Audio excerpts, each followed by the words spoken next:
नमस्कार, मैं हूं संजय शर्मा। आप देख रहे हैं 4 PM news network. Uttar Pradesh की राजनीति में एक बड़ा धमाका होने जा रहा है। मुख्यमंत्री योगी आदित्यनाथ के सबसे विरोधी, व्यक्तिगत रूप से सबसे बड़े विरोधी हरिशंकर तिवारी अपने पुत्रों और एक विधान परिषद के पूर्व सभापति के गणेशंकर पांडे के साथ समाजवादी पार्टी की सदस्यता लेने जा रहे हैं।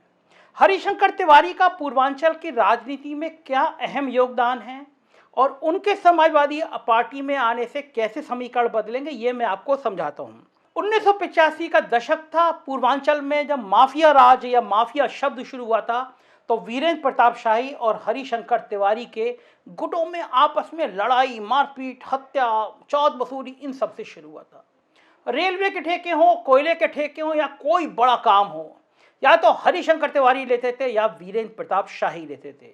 वो पहला दौर था जब माफिया एक्टिव हो गए थे और बाद में एसटीएफ की स्थापना भी उसी माफिया राज को खत्म करने के लिए बनाई गई थी। उस दौर में एक श्री प्रकाश शुक्ला नाम का एक अपराधी पैदा हुआ था जिसने पूरे उत्तर प्रदेश को थर्रा दिया था।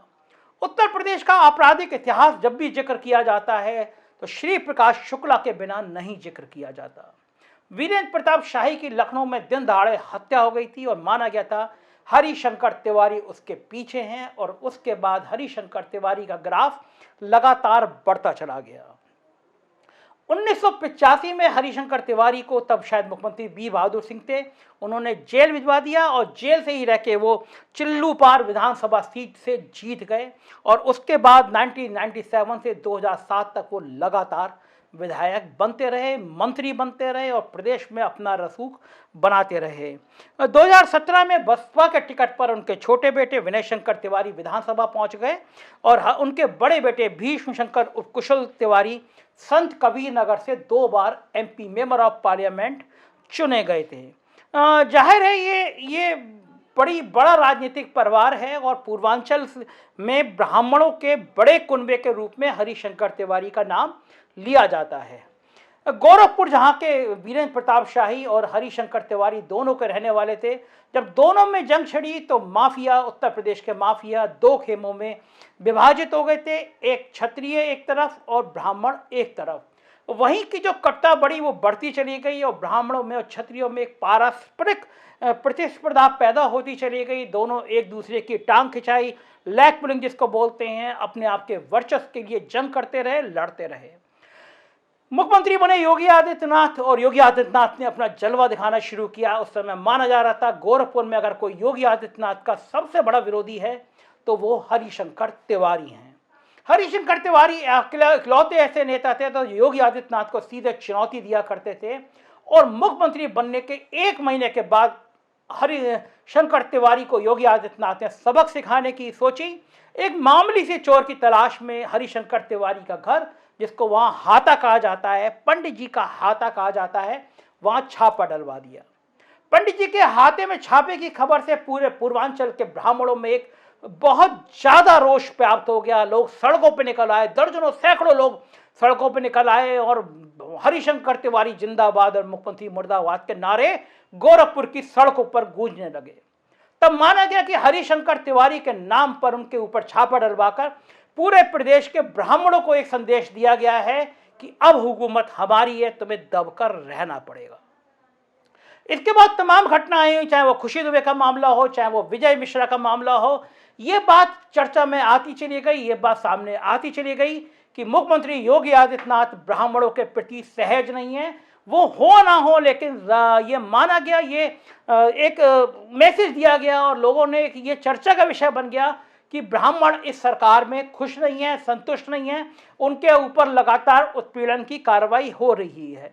इस सरकार में भी जो प्रमुख चेहरे थे, ब्राह्मण चेहरे थे, मिनिस्ट्री में चेहरे थे, चाहे वो श्रीकांत शर्मा हो, चाहे वो सतीश द्विवेदी हो, चाहे वो ब्रजेश पाठक हो, हर एक को उपेक्षित रखा गया। हर एक के पीछे एक प्रमुख सचिव ऐसा लगाया गया जिससे मिनिस्टर अपना काम ना कर सके।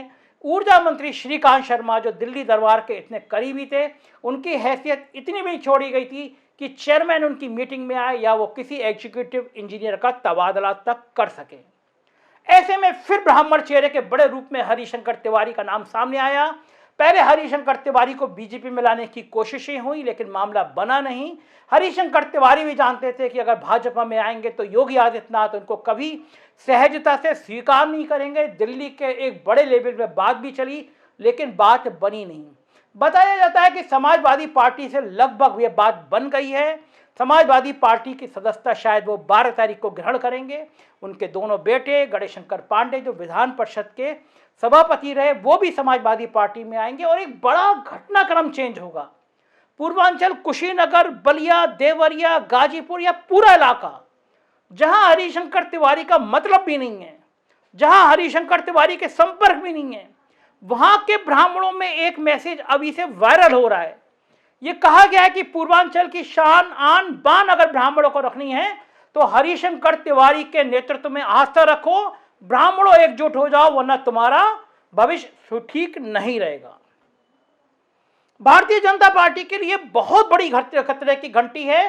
14-15% ब्राह्मण बहुत बहुत बहुत महत्व रखते हैं उत्तर प्रदेश की राजनीति में। बसपा हो, कांग्रेस हो, बीजेपी हो, हमेशा ब्राह्मणों को लुभाने की बात करती रही है। ब्राह्मण भाजपा के साथ खड़े रहे हैं, लेकिन जब से योगी आदित्यनाथ का नाम मुख्यमंत्री पद के लिए फाइनल हुआ है, ब्राह्मणों में एक स्वाभाविक नाराजगी बन गई है। ऐसे में अगर हरिशंकर तिवारी समाजवादी पार्टी में अपने परिवार के साथ आते हैं, अपने पूर्व विधायक, पूर्व सांसद पुत्र के साथ आते हैं, तो ये माना जाना चाहिए कि एक बहुत बड़ा मैसेज जाएगा। हालांकि उनके बेटों के ऊपर कई आपराधिक मुकदमे हैं, ईडी है, सीबीआई है। अगर जैसे ही वो समाजवादी पार्टी में शामिल होंगे तो ईडी और सीबीआई अपना काम करना शुरू कर देगी, जैसे हर चुनाव में देखा है हमने, चाहे वो बंगाल हो, दिल्ली हो, कहीं पे भी हो। लेकिन हरिशंकर तिवारी भी, जो उनका कुनबा भी जान गया है कि अगर ईडी से निपटना है, अगर इनकम टैक्स से निपटना है, अगर सीबीआई से निपटना है, तो उन्हें भी एक बड़ा मजबूत सहारा चाहिए, और वो अखिलेश यादव के अलावा कोई दूसरा दे नहीं सकता। तो जाहिर है अगले कुछ दिन भारतीय जनता पार्टी के लिए बहुत बड़े परेशानी भरे नतीजे ला सकते हैं। अगर हरिशंकर तिवारी समाजवादी पार्टी में आते हैं तो गोरखपुर में समाजवादी पार्टी एक बड़ा प्रदर्शन, बड़ी ताकत बन के सामने आएगी। योगी आदित्यनाथ को उनके घर में पहले भी समाजवादी पार्टी घेर चुकी है। जब वो मुख्यमंत्री थे तो लोकसभा के उपचुनाव में योगी आदित्यनाथ को हराकर एक बहुत दर्द दिया है समाजवादी पार्टी ने। अगर हरिशंकर तिवारी समाजवादी पार्टी में आते हैं तो ये माना जाना चाहिए कि बीजेपी के लिए ये भयंकर खतरे की घंटी है। ब्राह्मण भाजपा का बहुत बड़ी संख्या में साथ जोड़कर समाजवादी पार्टी में जा सकते हैं। होगा क्या, ये आने वाले राजनीति के घर में छुपा है, हम आपको बताते रहेंगे। देखते रहिए 4PM न्यूज नेटवर्क। आपको लगता है हम ईमानदारी से बेखौफ बात कहते हैं तो ये एक नंबर है, तो मैसेज कीजिए, सपोर्ट करिए, हम आपके साथ हमेशा खड़े रहेंगे। सब्सक्राइब करिए, दोस्तों से कहिए सब्सक्राइब जरूर करें। Thank you.